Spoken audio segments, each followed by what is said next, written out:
दोस्तों, मैं आज आप लोगों के साथ एक कहानी शेयर करूंगा। ये कहानी है एक छोटे बच्चे का जिसका सपनों का उड़ान बहुत बड़ा था। तो ये जो सपनों का उड़ान था वो जब बढ़ा उसके बाद वो क्या बना, ये कहानी जो है इस बच्चे के ऊपर आधारित है। ये बच्चे कौन है मैं आपको इस वीडियो के एंड में बताऊंगा। तो नमस्कार दोस्तों, मैं शोभन, एक मोटिवेशन स्पीकर लाइफ कोच हूँ। चलिए इस वीडियो में आगे बढ़ते हैं और ये जो कहानी है हम लोग सुनते हैं और इस कहानी से हमको क्या सीख मिलता है ये भी हम लोग जानते हैं। बहुत दूर एक गांव था जहाँ पे वो बच्चा जिसका नाम हम लोग अभी रमेश पकड़ सकते हैं।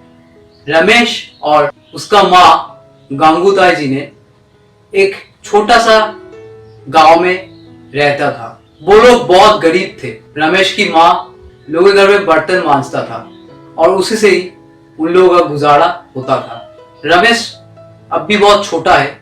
वो माँ का ये जो कठोर मेहनत था वो डे बाय डे देखता रहता था और उसके मन में एक ही चीज घूमता रहता था और वो है वो जिंदगी में ऐसा कुछ करेगा जिसके चलते उसका माँ का नाम रोशन हो सके। तो जब रमेश की माँ गंगूताई जी घर में जाके बर्तन मांजता था, रमेश जो है घर में जो अखबार रहता था वो पढ़ता था। हर किसी घर में जाके रमेश सिर्फ न्यूज़पेपर ही पढ़ता था और रमेश की माँ घर का जो काम था वो करता था दूसरों के घर पे। तो एक दिन रमेश की माँ जब बर्तन मांज रहा था किसी के घर में, रमेश वो न्यूज़पेपर पढ़ रहा था। तो घर का जो मालकिन था वो रमेश को बोला कि तुम ये क्या पढ़ते रहते हो रोज, अखबार पढ़ के तुमको क्या मिलेगा। तब रमेश बोला कि मेरे घर में पढ़ने के लिए लाइट नहीं है और हम लोग का इतना पैसा भी नहीं है किताब खरीद के पढ़ूं। तो मैं जिंदगी में कुछ करना चाहता हूँ, तो मैं ये अखबार पढ़ता हूँ। मैं जिंदगी में कलेक्टर बनना चाहता हूँ, इसीलिए अखबार में जो कुछ मिल जाता है वही मैं नॉलेज के हिसाब से ले लेता हूँ। तो ये सुन के वो मालकिन घर का हंसा उसके ऊपर और वो देख के गंगूताई जी को बहुत बुरा लगा। वो लड़का जो रमेश वो फिर भी हार नहीं माना। फिर भी वो कुछ नॉलेजेबल चीज मिलता था वो बैठ के उसको पढ़ता था। तो उसके माँ ने सोचा इस चीज को कि मेरा बेटा का बहुत बड़ा सपना है, उसको फुलफिल करना है। तो शादी के घर में जो रोटियां होता था उसका वो काम पकड़ा रमेश की माँ ने।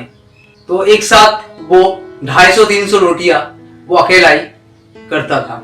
वो रमेश ने देखा और एक दिन माँ को हेल्प करने के लिए चला आया। माँ के आंखों में ये आंसू आ गया था। तो फिर भी कोई नहीं, चलता है। रमेश ने थोड़ा बहुत हेल्प कर दिया उसको, माँ को। तो ऐसे ही करते करते उसका दिन का गुजारा चलता रहता था। रमेश जो रहता था वो एक भाड़े के घर में रहता था। तो एक दिन मकान मालिक ने उसके माँ को कहा कि गंगूताई जी, आप रात भर काम करते हैं, बिजली का बिल कौन भरेगा? इससे जो इलेक्ट्रिसिटी बिल आता है घर का वो तो बहुत कम है, तो आपको ऐसा काम नहीं चलेगा। आपको रात रात बैठ के रोटियां नहीं पकाना है।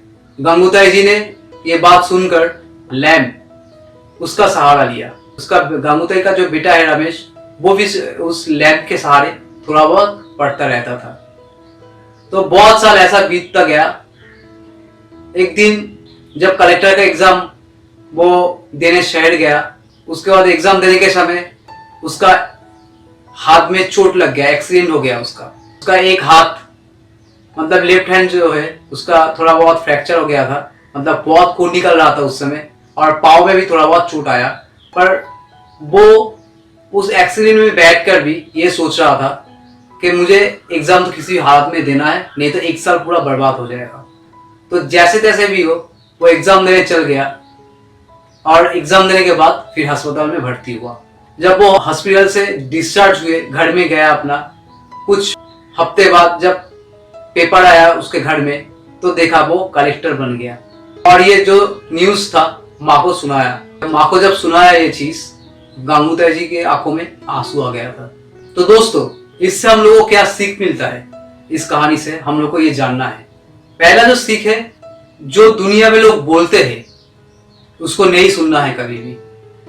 आप क्या चाहते हो जिंदगी में, वो आपको करना है, नंबर 1। नंबर 2, आपके साथ, आपके बॉडी के साथ जो कुछ भी हो जाए ना क्यों, जैसे कि मैंने आपको इस वीडियो में बताया, रमेश जब एग्जाम देने वाला था तब वो एग्जाम हॉल में जाने के समय उसका एक्सीडेंट हो गया। वो फिर भी एग्जाम दिया और फिर जाके हॉस्पिटल में भर्ती हुआ। तो आप जो चाहते हो, आप उसके साथ, बॉडी के साथ भी जो कुछ भी हो जाए, आपको कुछ फर्क नहीं पड़ना चाहिए। आप जो चाहते हो उसको जैसे करके और तैसे करके हासिल करना है दोस्तों। कोई भी एक्सक्यूज नहीं चलेगा, क्योंकि ये आपका गोल है लाइफ का। इसके लिए आप बहुत मेहनत किए, इसके लिए आप बहुत संघर्ष किए, तो ये चीज आपको जरूर मिलना आपका हक बनता है। You deserve it. जो लोग बोलता है कि मेरे जिंदगी से नहीं होता है कुछ, मेरा ये नहीं है, मेरा वो नहीं है, मैं बोलूंगा इस कहानी को और एक बार सुन लीजिए। आपके पास शायद बहुत कुछ है अभी, पर ये जो बच्चा था रमेश, इसके पास कुछ नहीं था खोने के लिए, पर आपके पास बहुत कुछ है पाने के लिए, और खोने के लिए भी बहुत कुछ है। तो आप क्या करना चाहोगे जिंदगी में? आप जो है उसमें ही आप एडजस्ट करते रहोगे कि आपका जो गोल है उसको अचीव करने के लिए और जीतोड़ मेहनत करोगे और आप वो चीज पालोगे? इसमें जो 2 मोरल है जिंदगी में दोस्तों, आपका बहुत मदद करेगा, मैं ये तो जरूर कह सकता हूं। और अगर ये वीडियो को देखने के बाद आपको लग रहा है ये बच्चा बहुत बड़ा कोई सेलिब्रिटी है या बहुत बड़ा कोई सेलिब्रिटी हो जाएगा, उसका नाम मैं अभी बोलने वाला हूं दोस्तों, जी नहीं, मैं ऐसा कुछ भी बोलने वाला नहीं हूं। मैं एक सिर्फ जनरल आपको स्टोरी बताया जो हम सभी के लाइफ के ऊपर बेस्ड है। एक इंसान या कोई भी इंसान कुछ भी कर सकता है अगर वो चाहे। उसके लिए कुछ सेलिब्रिटी नहीं बनना पड़ता है। सेलिब्रिटी कौन बनाता है? सेलिब्रिटी तो हम लोग ही बनाते हैं, और कोई बनाता है? कोई नहीं बनाता है।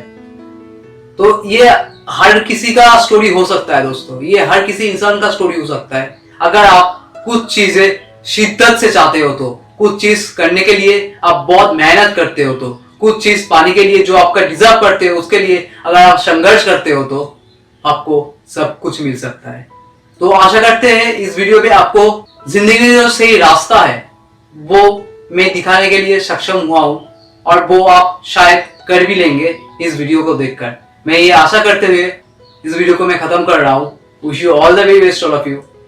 Thanks for watching this video. मिलते हैं अगले किसी वीडियो में। बाय।